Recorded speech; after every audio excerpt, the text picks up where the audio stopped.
All right, and I'll just say welcome to everyone. Thank you for joining us. Today's topic on the SDP, the Self-Determination Program, is going to take a look at the role of the Independent Facilitator. And I'll let Jennifer Bloom, one of our 3 Associate Directors of Case Management Services at Alta, introduce our 2 subject matter experts. With a group this size and with the intent of this being a question and answer session, we're going to allow people the privilege, the authority, and the responsibility, kind of like the principles of self-determination, I guess, the choice to unmute themselves if they'd like to interject, ask a question. If people don't want to disrupt the flow of a conversation, you can use the reaction icon to select the hand raise. And at the next opportune moment where there's a natural break in conversation, we can call on you to make sure you're addressed. If you'd like, you can use the chat feature to share information. Sometimes we put links to reference materials in there. And with that, I'll go ahead and turn the floor over to Jennifer for some introductions. Thanks. Okay, thank you, Herman, and good evening, everybody. Thank you for coming today. I would love to introduce Rachael Palmer and Emily Scholl, both with Progressive Employment Concepts. Rachael is an independent facilitator and director of development at Progressive Employment Concepts. She's a person-centered thinking trainer with the learning community for person-centered practices and has been supporting people to join and participate in SDP for the past 1.5 years. To date, Progressive Employment has supported 5 individuals successfully transitioning into SDP and assisting many others in the process. Rachael is also leading independent facilitator trainings in our region for those who want to become independent facilitators. And we also have Emily Scholl. Her background is in teaching. She spent the past decade supporting people to find employment. She specializes in discovery and customized employment and supporting transition-aged youth to join and participate in SDP. So glad to have you both, and they're going to share a little brief PowerPoint to get us started.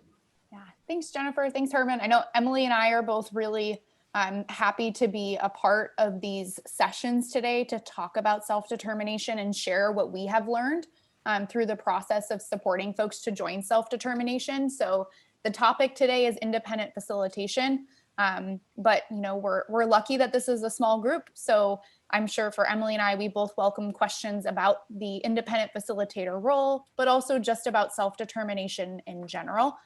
So I'll go ahead and share my screen with you. We have a short presentation about the basics of the independent facilitator role. And then we'll have time for questions. And of course, if you have questions while we're presenting, feel free to use the chat. I'm also totally okay with you unmuting and asking a question because we are such a small group this afternoon. All right, so talking about the independent facilitator role in self-determination, the role of independent facilitation is unique to self-determination, right? And it essentially refers to a person who can support you to navigate and manage your self-determination program, right? So it's someone who's there to support you while you are figuring out what you want things to look like, right, in self-determination. So your independent facilitator, if you choose to have one, can help you with a lot of different things, and it's always up to you what kind of support that they're going to provide. So the first thing that independent facilitators can help with is the development of the person-centered plan, right? That's the foundation of self-determination. It's where people really lay out their hopes and dreams for the future. They figure out who's going to support them, how they're going to reach their goals. An independent facilitator can help someone to lead that process. They can support someone to really help develop that into a written plan. And they can also, help folks really think about what are my goals? Where do I see myself, right? Maybe think about opportunities they hadn't considered previously. An independent facilitator can also support people to really understand their individual budget. So that's the amount of money that folks have in self-determination to spend on their services and supports. So a good independent facilitator can walk you through that document and help you understand what all of those numbers mean. And they can also help you to advocate for a change in your budget if you maybe have something that they refer to as an unmet need, right? Maybe you need to have a certain support or service in your life that's not currently there. Your independent facilitator can help you advocate for an increase in your individual budget, or even if there's a change in circumstance and your budget needs to change, right? And your independent facilitator will also be able to help you develop your spending plan. That's where you're figuring out the exact dollar amounts of which each service and support are going to cost, making sure that you stay at or under whatever your total individual budget is, and they can support you with that. An independent facilitator is also there to help you find, obtain, and coordinate services and supports, right? So let's say you're someone who's maybe got a goal to have a job. How are you going to get a job, right? What kind of support you need? What are the pieces that go into that? A good independent facilitator will know about resources, be able to help you connect with those resources and get those supports in place so that you can get a job. An IF can also help you to interview, hire, and manage employees if you decide to hire your own staff, right? So self-determination is really unique in that you don't have to use vendored service providers, right? So folks have the opportunity to hire their own employees. How do you do that? You got to create hiring ads. You got to find people. You got to interview them. You got to onboard them. You've got to make sure people are turning in their timesheets. Your independent facilitator can support you with that if that's the model and self-determination that you choose. And then ultimately, an independent facilitator is there to support you to make an informed decision about how you manage your self-determination program, right? You as an individual are in control of self-determination, right? You are determining what your goals are, what you want your life to look like, and the services and supports that are going to be there to help you. But with that comes a lot of decision making, right? You've got to figure out what's best for you. What do you want? What do you don't want? What's working? What's not working? An independent facilitator can help you gather information so that you know what your choices are, what your options are, so that you're able to be successful in self-determination. So what are some of the requirements for independent facilitators? Right now, the requirements are actually quite brief and not incredibly detailed. So let me read to you what the requirements are. Independent facilitators are required to receive training in the principles of self-determination, the person-centered planning process, and the other responsibilities consistent with coordination of services for consumers' individual program plans, right? So basically, for someone to be an independent facilitator, they have to have had training on the 5 principles of self-determination, some sort of training relating to person-centered planning, and then an understanding of the coordination of services for folks, right? There's no requirement to actually have a certificate or a licensure. But what I would say is there's a whole bunch of trainings happening now statewide for people to get an independent facilitator certificate, right? That basically just shows, yep, I attended this training, I learned all of these things, I meet the basic requirements. So that is something that's being offered throughout the state. But right now the requirements are, I think, somewhat limited. And I do expect, I think over the next few months to a year, we're probably going to get more guidance on what sort of training independent facilitators need to have, right? An important thing to know about the independent facilitator role, if you choose to have an independent facilitator, they cannot be providing other services to you, right? So that would mean, my other day job, right? I support people sometimes when they go to work, right? If I'm someone's job coach, they decide they want to start in self-determination and they also want me to be their independent facilitator, I can't do that. I can't play both roles, right? If I'm an independent facilitator, that's the service I can provide. If I'm a job coach, that's the service I can provide, right? It's essentially kind of like a conflict of interest because the independent facilitator does a lot of support around the individual budget and spending plan, right? So that's why that's there. The other piece of that is your independent facilitator can also not be employed by the same person or agency that's maybe also providing a service to you. So what does this look like, right? I'll use Emily as my example, right? Emily and I both work for Progressive Employment Concepts. Emily's an employment developer. Someone she's working with wants to hire me as their independent facilitator and also keep Emily in self-determination. They cannot do that, right? They kind of have to decide, do I want Progressive Employment to continue providing employment support to me, or do I want them to be my independent facilitator, right? So that's how that piece works. I'm seeing a question from Margot in here, and I want to address it now because I think it has to do with what we're talking about.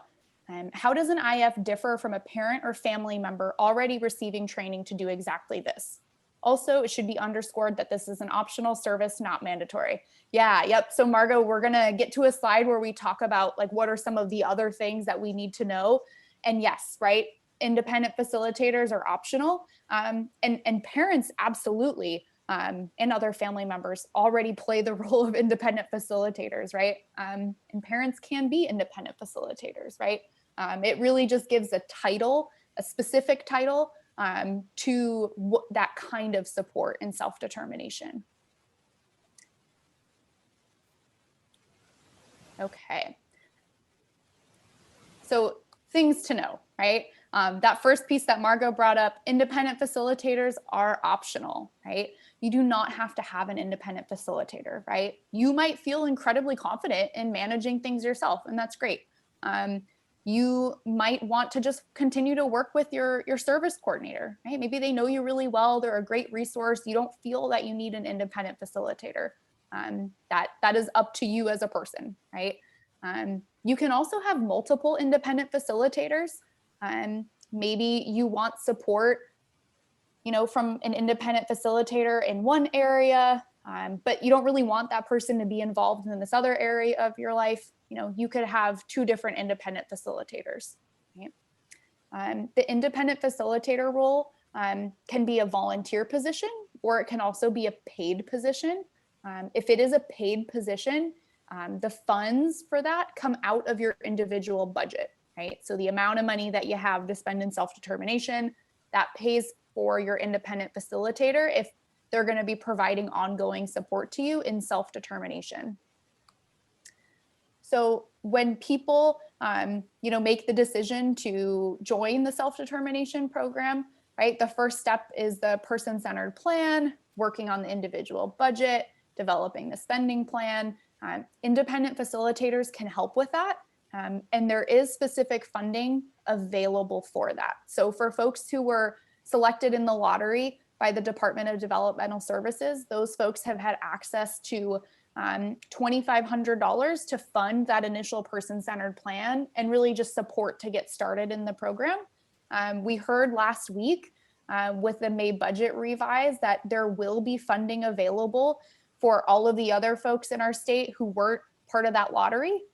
There will be funding available to them. That being said, there's nothing in writing yet that tells us the specifics of that, right? We've been told that people will still have access to that funding. It will likely be that same $2,500. But until we have it in writing, right, we can't be entirely sure, but we're really hopeful that that's still going to be available for folks. And we should be hearing more soon. So that's something that's good to know, right? That money doesn't come out of your individual budget. And it shouldn't for the folks who are eligible to start in July. Parents can be independent facilitators, but they cannot be paid if their child is under 18, right? And spouses can also be independent facilitators, but they cannot be paid, right? So spouses can certainly be an independent facilitator on a volunteer basis, but can't be paid for that. Okay, so at this point, I'm going to turn it over to Emily, and she'll talk a little bit about how do you decide on, who is going to be your independent facilitator. Hi, everybody. And sorry, my office is right above a garage, and right as I unmuted, some dumpsters started moving down there or something. I'm not sure. So I apologize if it's noisy. So how to pick an independent facilitator. You should always interview potential independent facilitators. Questions you may want to ask, just some important bullet points that we've learned through our experience, is asking them what they know about California's self-determination program, what experience they have as an independent facilitator, and including what training they have. Have you ever facilitated a person-centered plan? Sub questions, just wanting to know what their style is, what their approach is, and how they'll support you through that process. How well do you know my community? Being an employment developer for so many years, I really emphasize that one. That's very, very important to know, especially if it's an independent facilitator you're going to work with quite a bit, who's going to assist you with a range of things in your life, is wanting to know if they really are familiar with your community, right? And maybe have some networks and some connections and just ways to help you, be more a part of your own community. How would you help me find resources, services, and supports to meet my goals? Again, knowing the community means that your independent facilitator knows more about these things. Will you help me advocate for my budget, my IPP, or my IEP, right? And will you help me manage my employees and staff? And then how much do you charge and when are you available to start? Of course, you need to know those things too. A note we have here is to think about what support you might need or want and make sure your IF can meet those expectations and requirements. And this is really a focus on the IF's experience and expertise. I think we've learned a lot with the folks we've supported to transition into self-determination that, different folks that we're working with have benefited from the range of expertise that and areas that we might understand more deeply, such as whether it's education or navigating healthcare, navigating other resources and services that we, as independent facilitators, may have more or less experience in. And then how do you find an independent facilitator? So start with asking people you trust for recommendations. And this starts with friends and family. You may already have friends and family that have expertise in certain areas of life that you would like support in. Your regional center service coordinator is a great resource and can get you connected. People from self-advocacy or family support groups, right? Some of those, again, community connections and networks that you may already have. And likewise, that includes therapists, teachers, direct support professionals, all of these people, all these resources, they really, may have additional connections and know of folks who would be good independent facilitators in the areas you're looking for. And then lastly, to make sure to check out the California Self-Determination Forum on Facebook. Yeah, and I always like to just point out to people that it can sometimes be hard to find an independent facilitator, right? Self-determination, it's not new to California, but it's new to a whole lot of people, right? This is something that folks are just starting to participate in. So sometimes it can feel like, oh my gosh, who do I go to? Where do I find this? So places like Facebook, right? And some of these forums can be incredibly helpful because you can post a question and people all throughout the state are a part of this page and they might know someone in the region who is offering that service. Or maybe there's even someone who maybe doesn't live in the same city as you, but they live somewhat close and maybe they can support you at least with the person-centered planning piece of it. So really just kind of getting creative about where you go to find people and ask questions. I would also say, for those of you who are here, like I know Margot was mentioning, like a lot of parents or family members seem to already do a lot of these things that the independent facilitator does. Like, I think I would say from my trainings that I've led, I've had a lot of parents in my trainings to get certified so that they can be an independent facilitator for their child, or maybe for the child of a friend of theirs, right? People are really sharing resources and, okay, well, if you support my kid, I'll support your kid, right? So So there's some cool stuff like that. So if you or maybe someone in your life, you feel like, wow, this person would make a great independent facilitator. Like they really know me. They know how to help me with this stuff. Have them go to an independent facilitator training, right? They can learn to be your independent facilitator. And that might be a great way to bring someone onto your team who you already know, you already trust, you already have a great relationship with them. Okay. So that brings us to our question portion, right?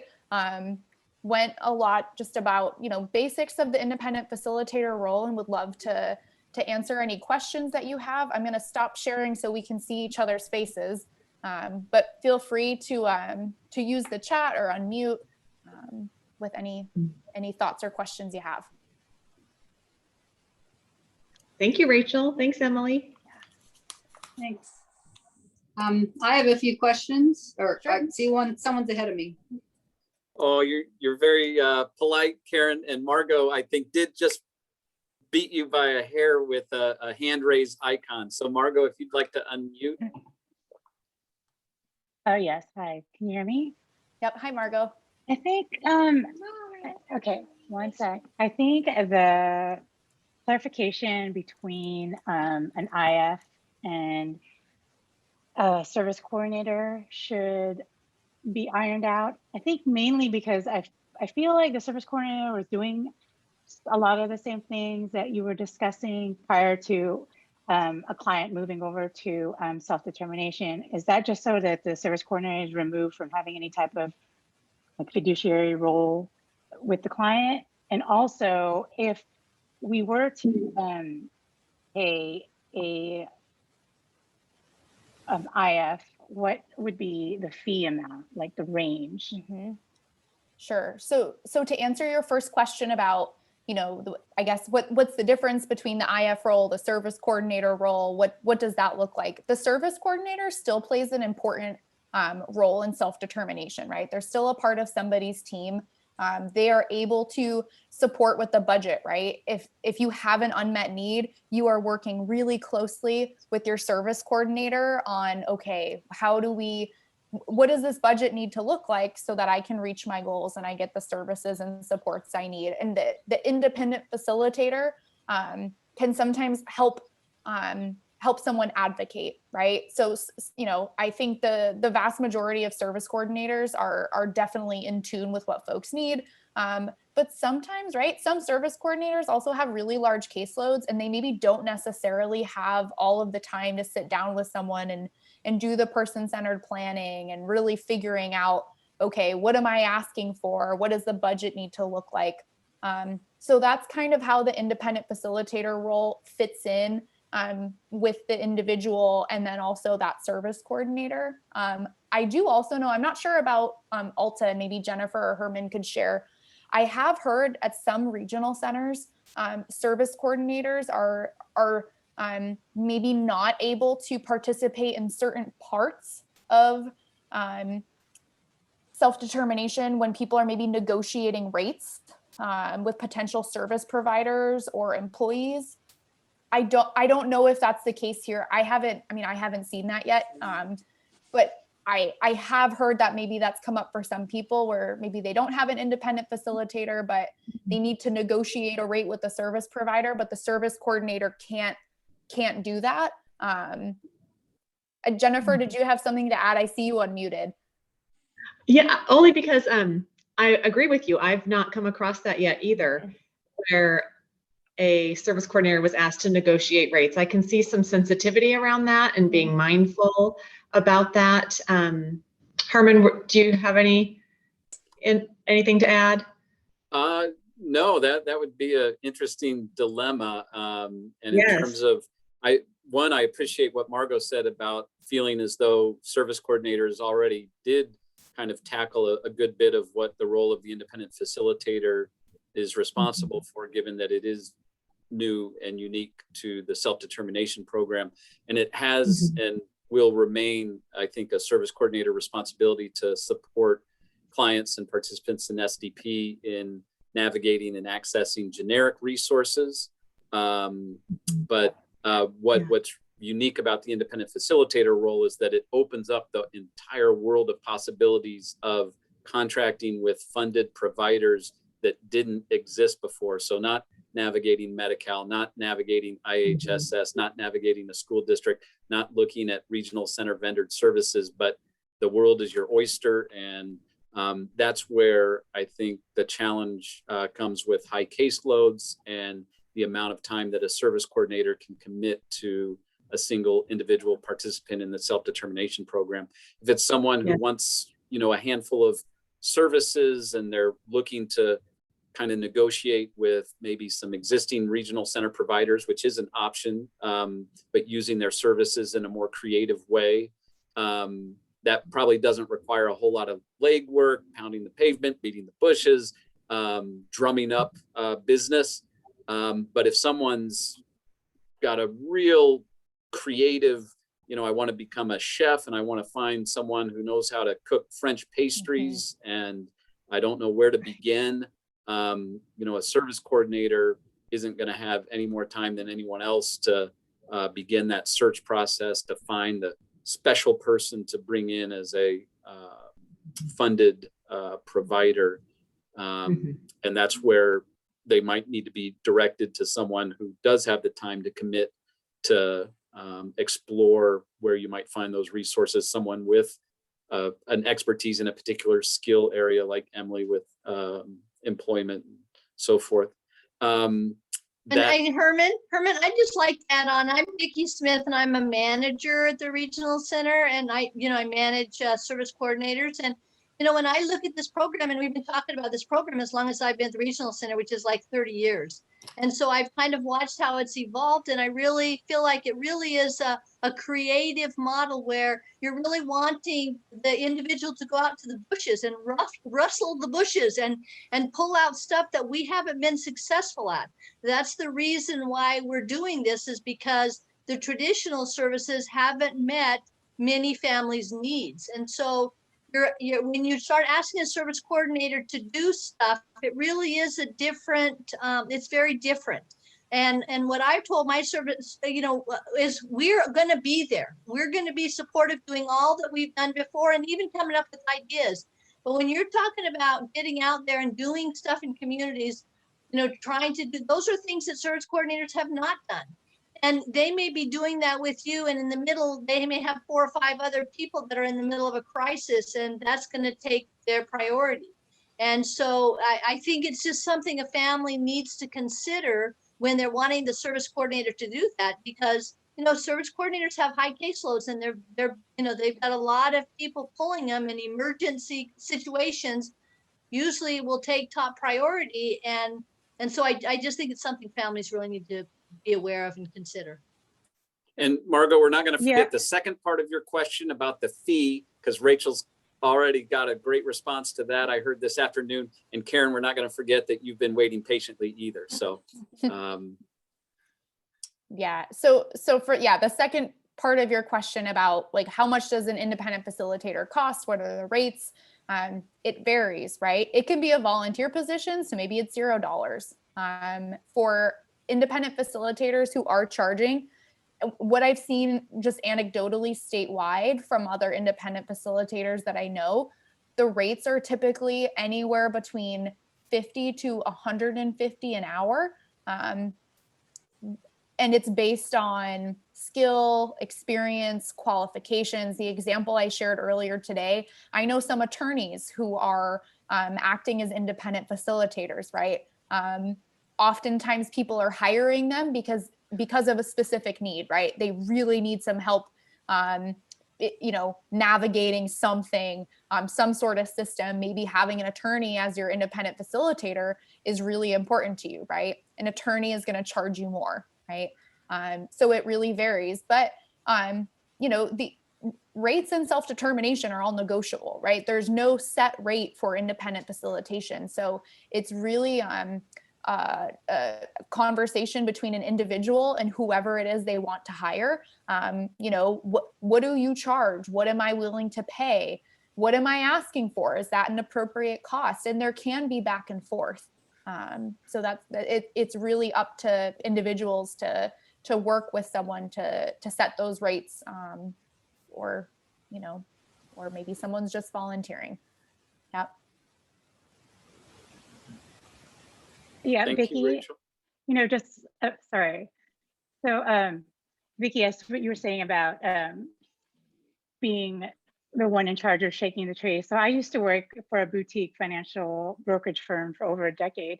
And this is what we like to call concierge service, basically, because, that's what we used to do for a lot of our clients, their bill pay, their mortgage pay, and all of these brokerage firms. So you're basically hiring someone to help you with the minutiae of taking care of the paperwork and setting up the services if you yourself can't handle it and your service coordinator can't do it.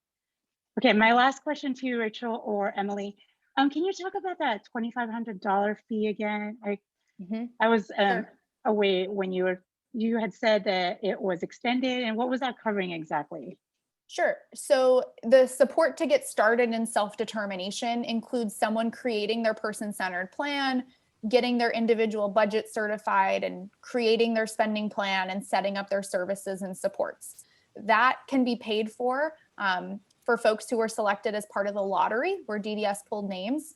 Folks would receive up to $2,500 in initial person-centered planning funding to basically cover the cost of those things, right? So folks could hire someone to support them with that upfront work. And then last week, there hadn't really been any information about if that funding would be available for folks who are eligible for self-determination starting July 1st. But we heard last week that the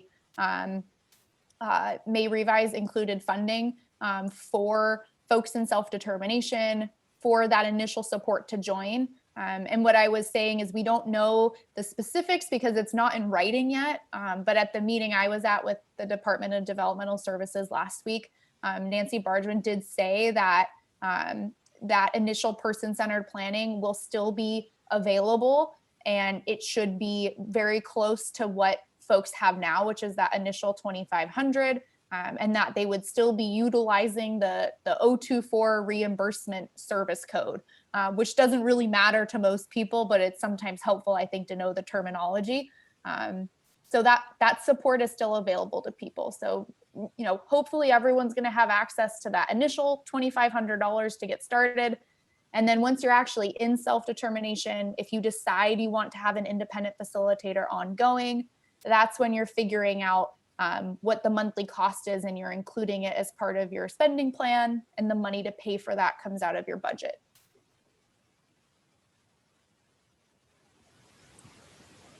And as important as the person-centered plan is in informing the IPP, the individual program plan, and getting to know all the great person-centered information that can be shared from a comprehensive plan, just to be fully transparent, it is not a requirement of the self-determination program. A participant can proceed through the process without that step. But everyone who's gone through it has shared how valuable it has been. Herman, I'm glad you mentioned that. And one more tidbit is that an individual can create their own person-centered plan, or the parent or the family member can create it. So it doesn't have to, if you choose to have a person-centered plan, it doesn't need to be done by a professional. Yep. Correct.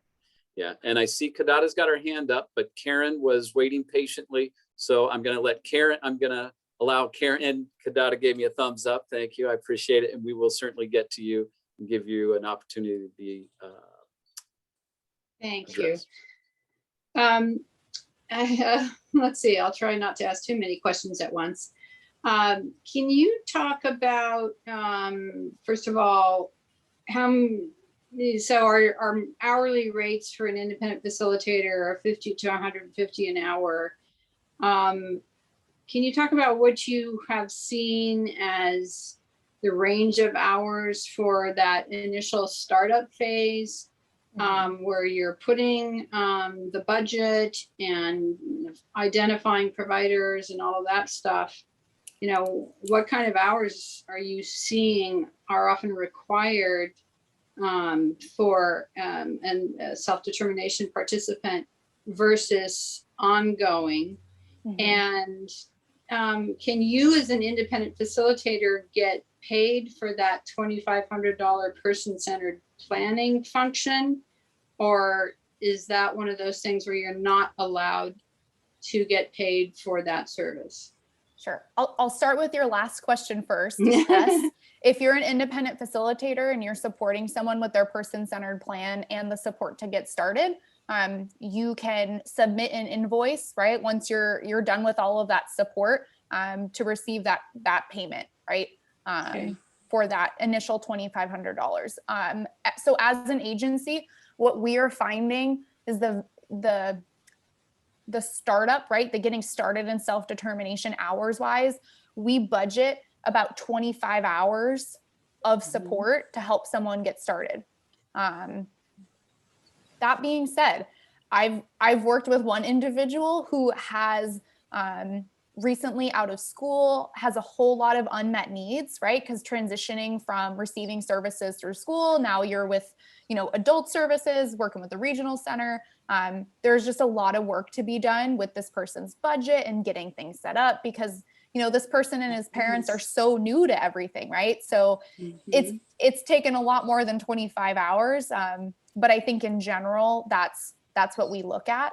I would just say to everyone, I think it's good to know the process of getting started in self-determination can take a bit. I think that's been something we've learned over the last year and a half. I think most folks from the time where they maybe get started to when they are like fully participating is maybe 6 months. I think when things go like perfectly and everything lines up, everyone's ready to go, maybe 3 to 4 months. I also just supported someone who just officially started last month and it took him about a year, right? There were some things that came up in personal life that, had to do with why that took so long.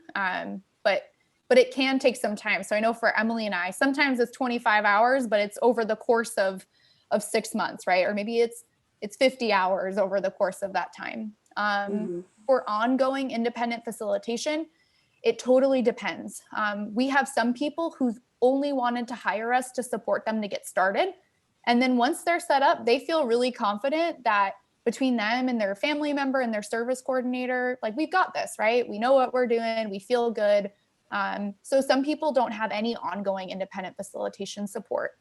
Or maybe they are thinking ahead and they go, well, I don't really need support month to month, but I know in month 10 and 11, I'm going to have to revisit my person-centered plan. I'm going to have to revisit my budget. I think I'm going to want my independent facilitators help again. So people can plan for that, right?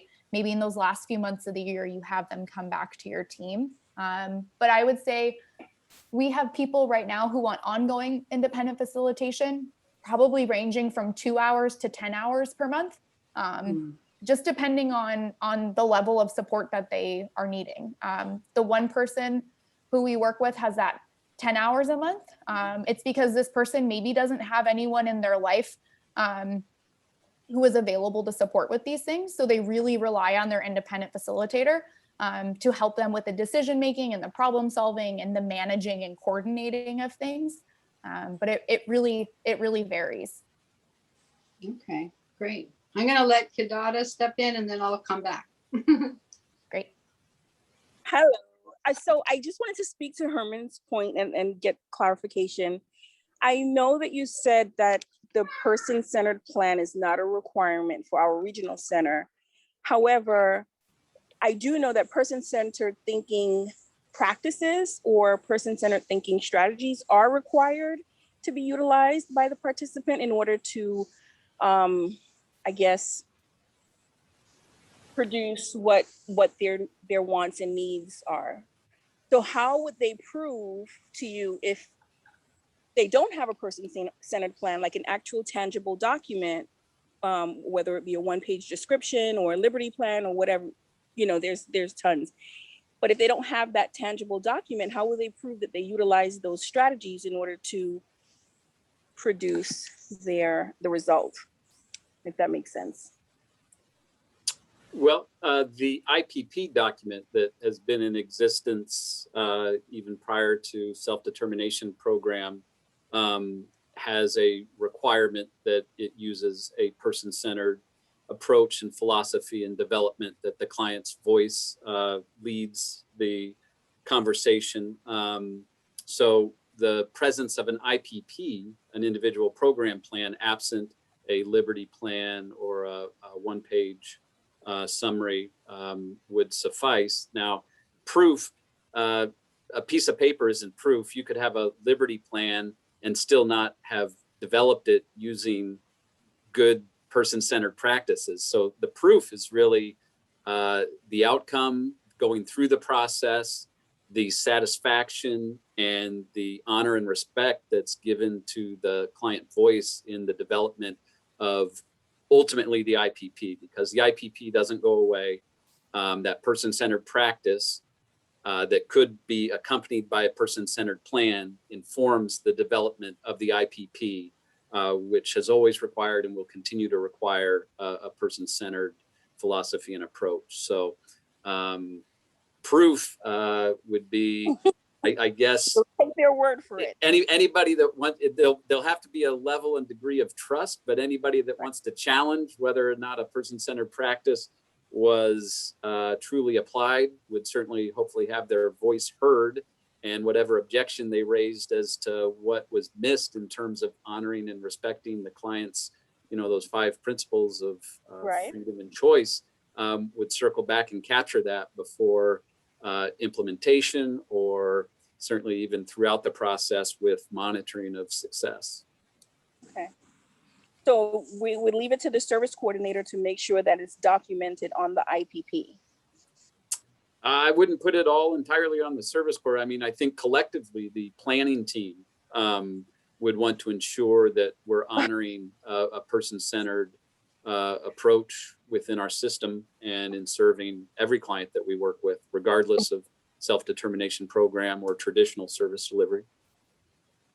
Okay, I'm a little confused. I just want clarification, because the service coordinator is the only person responsible for producing the IPP, right? So the client or the client's family or the client's independent facilitator, they won't have access to the IPP or what is on the IPP initially or before. Go ahead.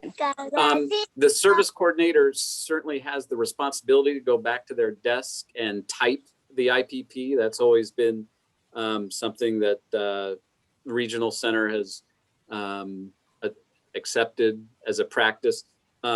If you'll read the signature page on we refer to as the 588 that you're asked to sign in advance of getting the typed version that service coordinators go back and write up.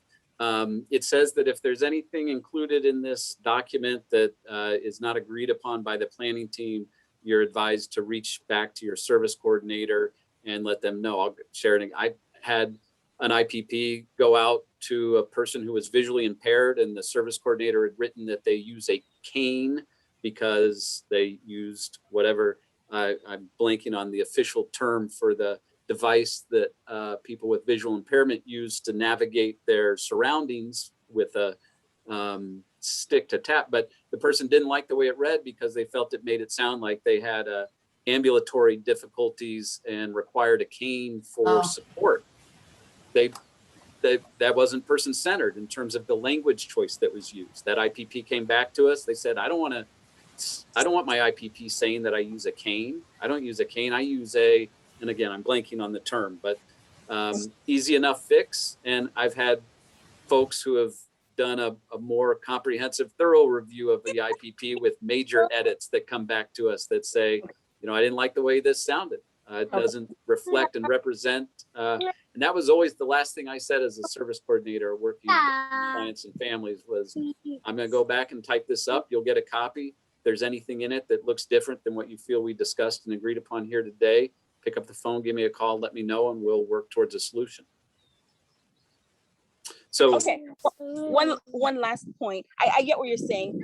I still think to err on the side of caution, we should well, me and maybe anyone I speak to, which should have that tangible document that we work so hard on, or we have an independent facilitator work so hard on with us. That being said, I do understand also that there is going to be an Sdp Ipp. So how would that, what would be the difference between the Sdp Ipp and the traditional Ipp as it stands now? The formatting will appear identical: goals, objectives, services, and supports. It'll just have different goals, different objectives, and the services and supports will read in a manner in which there has to be the FMS. The funding will have to go through the FMS. So the Ipp, when you get down to the schedule of services and supports, that really is prescriptive in terms of who's responsible for doing what by when, what the contractual obligation of funding is. It will spell out that the services that were identified in the spending plan, which will accompany and become part of the Ipp as well, will be accessed through the FMS. Other than that, we may add a checkbox at the top to indicate that the individual is on the Sdp, because it is a waiver. So in terms of identifying status for audit purposes, when our funding sources come in and pull our records, we certainly want to be in compliance with what they're looking for, and identifying that this is a client who is a participant in the self-determination program. So there'll probably be a checkbox at the top of your Ipp that says enrolled in the Sdp program. And again, the schedule of services and supports will have to funnel everything through that FMS, but still be prescriptive enough that we've justified the use of the funds in the eyes of auditors from our funding sources, but honoring that person-centered approach of how those funds want to be used. I mean, we still have service definitions and have to be somewhat specific in terms of identifying where those dollars that regional centers are entrusted with end up. But I think a well-written Ipp is going to be able to accomplish that. Okay, thank you. I'd like just quickly to look in the chat. I see, Sin, you put a question in there about the independent facilitation trainings that I'm leading. So what I'm going to do is I'm going to put my email in the chat, and I would encourage any of you who'd like to participate in one of those trainings to just send me an email, and I'll get you on my list. So when we have registration available, I can get the link sent out to you. Our next training is going to be the week of, I think, June 14th. And then we're going to be doing another one the last week of July. So send me an email if you'd like to be a part of one of those trainings. And I also saw something from Sue. Sue had received a list of San Andreas area independent facilitators, but I want someone who knows this area well. Do you anticipate having a list of qualified IFs in this area in the coming months? Good question. I'm not sure. I know some places are starting to compile resources about like who's helping with this. Sonia might be able to speak to state council. I know they have a lot of resources and know, have a good sense of maybe who's doing what. But as of right now, I don't know of a list for our area. Yeah, that's a question that comes up often. And, oh, sorry. We aren't compiling, the regional center is not compiling a list because it's not a vendor service. So we'd have no means for quality assurance, verification of credentials of quality.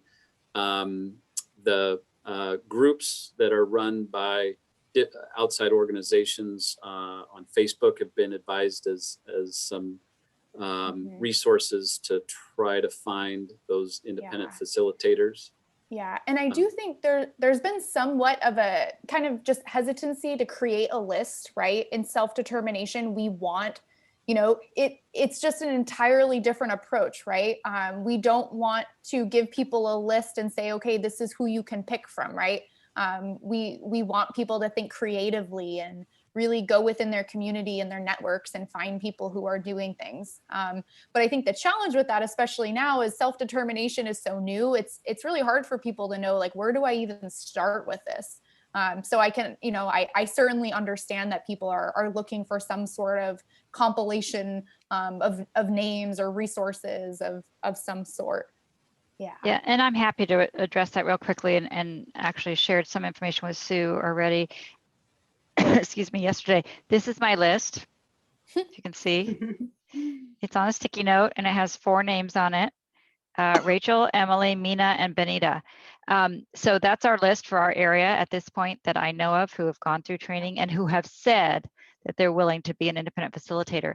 That said, I'm not sure if I'm going to get any more formal than that. Some of our offices are for, excuse me, a couple of reasons. Some areas have had self-determination much longer, and they have people who have been independent facilitators for several years and are more established.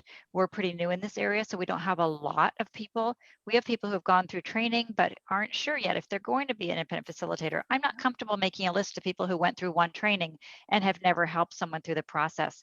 So there is some sort of liability in having a list, or I feel like there is. So I agree with Rachael that part of this is the creative process of thinking outside the box, and maybe it's a pastor in your church, maybe it's someone in your community, maybe it's a neighbor. It doesn't have to be someone who has worked in the system forever or gone to a million trainings.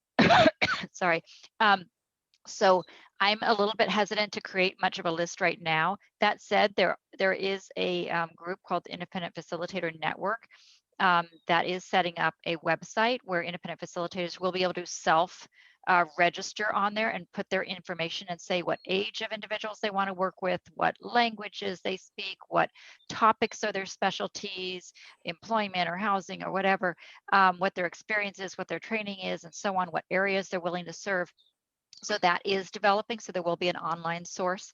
And there are these Facebook groups where people are sharing resources with each other. And I can't remember who just said it a minute ago about finding someone local. Maybe Rachael mentioned it. I think it is important personally, if I was wanting to set this up, that I find someone who is local, because you're wanting to find local resources. Let's say Linda's daughter wants to go to community college. Like, what are the community colleges in this area? Do we have contacts at those? Do we know what programs there are in those? So if you have someone from Los Angeles who's being your independent facilitator, there's going to be a big learning curve for the area here, what newspapers to advertise in, what informal community collaboratives there are, networks that we're going to be shaking Vicky's bushes for, to find. Like, that's hard to do for somebody who's hundreds of miles away. So I think there is a role in finding someone local, and also just really, really, really thinking outside the box. So that's where we are with our list. And I get frequent calls from people saying my service coordinator won't tell me who the independent facilitators are. And that's because that's the list right now. So it's not the service coordinator's responsibility to find people an independent facilitator. This is part of thinking outside the box and taking on that one of those 5 self-determination, what are they called? Tenets, goals, philosophies, which is responsibility, and having to Principles, thank you, do some of that work. Yes. and that is finding people who can help you, and not always calling the regional center and say, what are 3 programs, who are 3 independent facilitators, but really trying to work on finding those resources yourself. Well stated, Sonia. I know we've had some questions crop up in the chat, and Karen's raised her hand. I think the first question beat the hand raise in terms of timing. It was, how do you find the FMS agencies? And I can answer that quickly, sharing my screen, launching our Alta website. Again, a good source of information, the static self-determination link on our page. Opening this up, financial management services are here in this section. And this link to DDS's website lists all the FMS agencies throughout the state. Alta's 7 are listed right here, along with their contact information.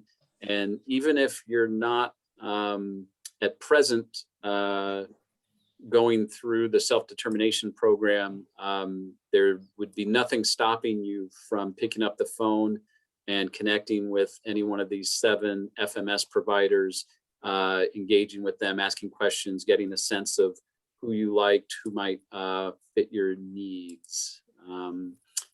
And thank you again for your patience, Karen. Your hand is up. No problem. I have a question for you about how you might work in negotiating staff benefits, vacation, sick pay, all that kind of thing.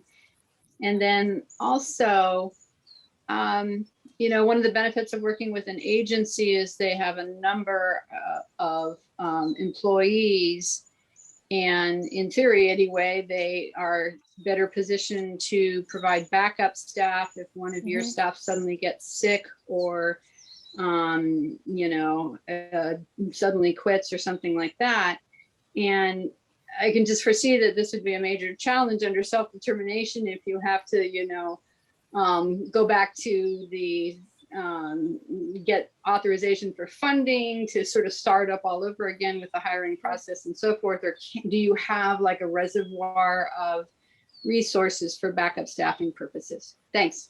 Sure. Yep. So your first question about, you know, compensation, benefits, how do you figure those things out? That's when it's really important to work with a financial management service, right? If someone's deciding to go with a model in self-determination that allows them to hire employees, the financial management service is going to be a part of figuring out that spending plan, right? So if an individual knows, you know, my staff at home work so hard, I want them to make more than $15 an hour. I want them to make $20 an hour, right?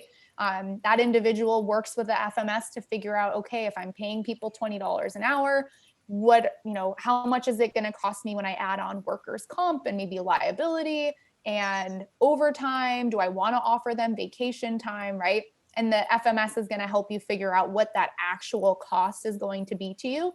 So you can figure out, okay, does this work in my budget? Put it into a spending plan. But I would say for most folks, when they're figuring out like, what am I going to pay someone? Most people are looking at, well, what's the going rate, right? What do most people expect to be paid? But then I also know a lot of people are paying above that because they want to attract a certain type of direct support professional, right? I think a lot of people value their DSPs and want them to be paid more for the great support that they offer. So individuals get to choose what they're paying, but the FMS helps with those other pieces. In terms of, you know, like backup coverage, those things, how do you do that if you're not working with an agency? That's where the creativity piece comes in and where it can be helpful to work with an FMS and an independent facilitator who maybe has some experience with figuring things out, right?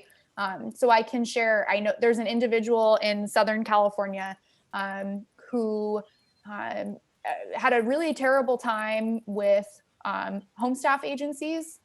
People would call out. This is someone who, in order to go to work, needed support to get out of bed. If staff didn't show up, this person's going to be stuck in bed all day, right? That's not okay. So for this person, they were like, I need to hire my own staff. I'm going to pay them so well that doesn't happen. And I'm always going to have someone on call, right? So you can do that in self-determination, right? You can have employees on call. You can pay people to be on call. You can do all these sorts of things if that's what's important to you, right? So for this person, figuring out that staffing stuff took up the majority of their budget, right? Most money was going to that. But for this person, that was the most essential piece of having an actual good life, right? Being able to get out, go to work, live life, like have people that they trusted and relied on, like someone will show up this morning. I don't have to be afraid that I'm going to be left here. That was more important. So that's where this person's funds went. So that's how it could work for people, right? If they don't want to go with an agency, they could certainly figure out a structure of staffing where they could have an option if someone calls out or goes on vacation, because those things will happen, right? So I should have said actually something like health insurance. Do you get involved in that at all for somebody who's working under the sole employer model, or is that always an FMS thing? Sure. So for myself, I haven't supported anyone who's hired full-time employees in self-determination. I haven't supported someone with that yet. That being said, if I were to support someone who wanted to offer health insurance to their employees, I don't know how that would work. So I'm not entirely sure. That would probably be, I'd think to myself, that's reaching out to FMS, that's reaching out to other independent facilitators, like, hey, what have you seen? What are people doing? Is this something that can be offered? Or are people going through, right, whatever the public exchange, but yeah, that's a good question. And I'm not really sure how that would play out. Yep. Thanks.